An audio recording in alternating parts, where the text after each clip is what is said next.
आज मैं बात करने जा रही हूँ कि वो खाने की ऐसी कौन सी चीज़ें हैं कि जिनको आप लेके अपने बालों की रीग्रोथ कर सकते हैं।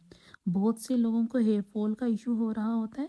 मेरी नज़रों में कुछ दिन पहले से ये स्टडी गुजरी, तो मैंने सोचा ये बात आपके साथ भी शेयर की जाए। आज की वीडियो किसी सप्लीमेंट के बारे में नहीं है, एक रिसर्च के बारे में है कि किस तरह से आप अपने बालों को रीग्रो कर सकते हैं। बेसिकली हमारे बालों को प्रोटीन की ज़रूरत होती है और प्रोटीन अमाइनो एसिड से मिलके बनते हैं। अमाइनो एसिड्स में हमारे पास जो बेसिक प्रोटीन होता है जिसके मिसिंग होने की वजह से बालों की रीग्रोथ नहीं होती और बाल हमारे गिरना स्टार्ट हो जाते हैं। गिरते गिरते यहाँ तक कि हमारी बॉडी की हार्मोनल प्रॉब्लम भी होती है, स्किन भी डिस्टर्ब होती है, हमारी इम्यूनिटी भी डिस्टर्ब होने के साथ साथ बहुत सारी एलर्जिक रिएक्शंस भी होना स्टार्ट हो जाते हैं। एलर्जिक रिएक्शंस का बेसिक कॉज ही यही है कि हमारी इम्यूनिटी डिस्टर्ब हो गई है। हमारा इम्यून सिस्टम जैसे ही इस चीज़ की हमारी बॉडी में बेसिकली जो अमीनो एसिड का ये स्पेसिफिक ब्लॉक है जो कि हेयर ग्रोथ के लिए कंपलसरी है कि मिसिंग है, इसी चीज़ की वजह से ही हिस्टाडीन की क्वांटिटी भी कम हो जाती है और इसी अमीनो एसिड की डिस्टर्बेंस की वजह से ही हमारी बॉडी में बहुत ज़्यादा डिफरेंट कॉजेज होना स्टार्ट हो जाते हैं।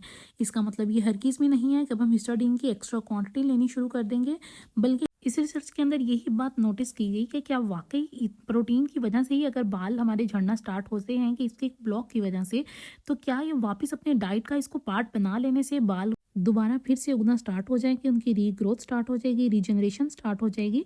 बेसिकली अपने डाइट में बहुत सारे नट्स और प्रोटीन को भी पार्ट बनाना चाहिए, जिनके अंदर चिक पीस आ गए, साथ साथ एलमंड्स आ गए, अंडे आ गए। हमें इनको बहुत ज़्यादा अपने डाइट का हिस्सा बनाना चाहिए क्योंकि कॉपर और जिंक भी उसी तरह कंपलसरी हैं जिस तरह से हमारे बालों के लिए डिफरेंट बाकी इंजाइम्स कंपलसरी हैं। और इसीलिए हमारे बाल जल्दी से झड़ना स्टार्ट हो जाते हैं जैसे ही हिस्टाडीन की कमी होती है। और इस चीज़ की अगर ज़्यादा क्वांटिटी हो जाए तो प्रीमेच्योर इजैकुलेशन भी होती है, बहुत ज़्यादा जिनसी तनाव भी आ जाता है और हार्मोनल साइकिल भी टोटली तौर पे डिस्टर्ब हो सकता है। इसी चीज़ को ओवरकम करने के लिए कि हमारे बालों की अच्छे से रीजनरेशन हो, हमारे बालों की रीग्रोथ हो, हमें बेसिक कंपोनेंट्स कौन कौन से कंपलसरी होंगे, कौन कौन सी ऐसी चीज़ें हैं जिनको हम अपने डाइट का हिस्सा बनाएं। बेसिकली जो जिंक होता है ये हमारी बॉडी की बहुत सारी कमियों को दूर कर देता है। सिर्फ बाकी कंपोनेंट्स की तरह, बहुत से वाइटामिन्स की तरह, बहुत से प्रोटीन्स की तरह जिंक को भी हमें अपनी बॉडी का पार्ट बनाना चाहिए। बहुत से डॉक्टर्स भी यही सजेस्ट करते हैं कि जो लोग अपनी डिफरेंट तरह की हार्मोनल इश्यूज से गुजर रहे हों, किसी स्ट्रेस से गुजर रहे हों या स्मोकिंग कर चुके हों, एक पूरा अरसा वो एंटीबायोटिक्स के अंदर गुजार चुके हों, कि वो डिफरेंट तरह के ड्रग्स यूजेज हों या कोई भी चीज़ यूज़ कर रहे हों, अल्कोहलिक हों, किसी भी तरह से ये जो अमीनो एसिड्स होते हैं ये हमारी बॉडी में डिस्टर्बेंस क्रिएट करना स्टार्ट कर देते हैं क्योंकि हमारी बॉडी प्रॉपर इसीलिए पे वर्क नहीं करती। बिकॉज हम जितने भी अपने डाइट का पार्ट बना रहे हैं किसी भी तरह से वो हमारी स्टमक के लिए सूटेबल नहीं है। आज बहुत ही पते की बात आपको बताने जा रही हूँ कि किस तरीके से हमारी बॉडी के अंदर जो हमारा स्टमक है ये बेहतरीन तरीके से काम करता है। बेसिकली जिसको हम मैदे की तजाबियत कहते हैं, जी मैदे की तजाबियत ही होती है जो खुराक की अच्छे से ब्रेक डाउन कर दी है और इसी खुराक की ब्रेक डाउन होती है तो खुराक हमारी बॉडी का हिस्सा बनती है और इसी के अंदर से ही डिफरेंट तरह के एंजाइम्स निकलते हैं, इनकी अब्जॉर्प्शन होती है हमारी बॉडी के अंदर। और यही जो हिस्टाडीन होता है इसके लिए डिफरेंट को फैक्टर्स की ज़रूरत होती है। जब को फैक्टर इसके अपने साथ मिलेंगे जैसा कि लॉक एंड की तरह ये काम करते हैं और इसके बेसिक को फैक्टर B6 है और इस हमारी बॉडी के लिए ये उतना ही कंपलसरी होता है जितना कि बाकी इंजाइम।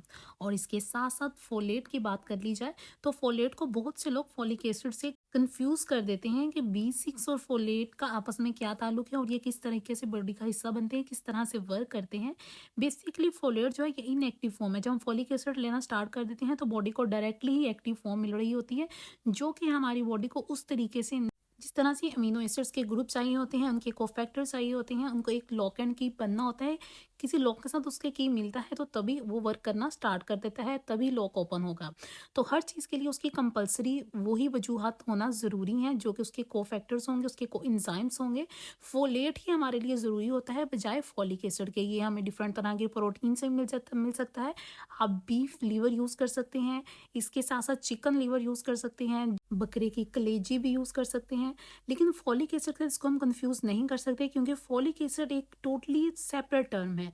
फॉलिक एसिड बहुत से लोग इसको कंफ्यूज करके मल्टीविटामिन ले रहे होते हैं जिनके अंदर फॉलिक एसिड प्रेजेंट होता है, तो ये उस तरीके से वर्क नहीं कर पाते। हमारी बॉडी को इन सप्लीमेंट्स की बजाय, इन विटामिन की बजाय, मल्टीविटामिन की बजाय अगर हम ऑर्गेनिक फूड की तरफ जाएंगे तो हमारे लिए वो ज़्यादा बेनिफिशियल होगा। जिस तरह से कि हम मीट यूज़ कर सकते हैं, रेड मीट यूज़ कर सकते हैं, फूड को अपना डेली लाइफ का पार्ट बना सकते हैं। साथ में बहुत से हमें नट्स यूज़ करने चाहिए। नट्स के अंदर प्रोटीन की अच्छी खासी क्वांटिटी होती है। हम चीज़ यूज़ कर सकते हैं। ग्रीक योगर्ट हमारे लिए बहुत ज़्यादा कंपलसरी होता है, क्योंकि बहुत सारे लोग इस दुनिया में ऐसे पाए जाते हैं मेजर क्वांटिटी में, जो कि ज़्यादातर सप्लीमेंट्स की तरफ जाते हैं, ऑर्गेनिक फूड की तरफ नहीं आते। सी फूड हमारे लिए इतना ज़्यादा न्यूट्रिएंट्स रखता है, इतने ज़्यादा बेसिक न्यूट्रिएंट्स रखता है, जो हमारी बॉडी के लिए बहुत ज़्यादा कंपलसरी होती हैं, लेकिन हम उनको जान ही नहीं पाते। और इसके बजाय अगर हमें देखा जाए, ड्राई फ्रूट हमारे पास कैश्यू हो गया, आलमंड्स हो गए, आपके पास किशमिश हो गया, पिस्ता, बादाम, किसी भी तरह से आप वो ले सकते हैं, चाहे उसको क्रश फॉर्म में लें, पाउडर फॉर्म में लें। ग्रीक योगर्ट आपके लिए बेहतरीन एलिमेंट है, जिसके अंदर हमारे पास प्रोबायोटिक्स भी प्रेजेंट होते हैं। बेसिकली लोग एंटीबायोटिक्स बहुत ज़्यादा यूज़ करना स्टार्ट कर देते हैं, और इन्हीं एंटीबायोटिक्स की वजह से बॉडी को जो बेसिक हमारे गुड बैक्टीरिया होते हैं, वो बैड बैक्टीरिया के साथ कंफ्यूज हो जाते हैं, और गुड बैक्टीरिया भी बॉडी का पार्ट नहीं बन सकते, वो भी किल होना स्टार्ट कर देते हैं। लॉबस्टर और सी शेल के लिए उलमा और स्कॉलर्स के मुख्तलिफ राय है, लेकिन मेरे नज़दीक जहाँ तक मैंने रिसर्च की है कि हम ये खा सकते हैं, इसमें इतना मुज़ायका नहीं है। शुक्रिया हमारे चैनल पे आने के लिए। अपना और अपने प्यारों का बहुत सारा ख्याल रखिएगा। अल्लाह हाफिज़।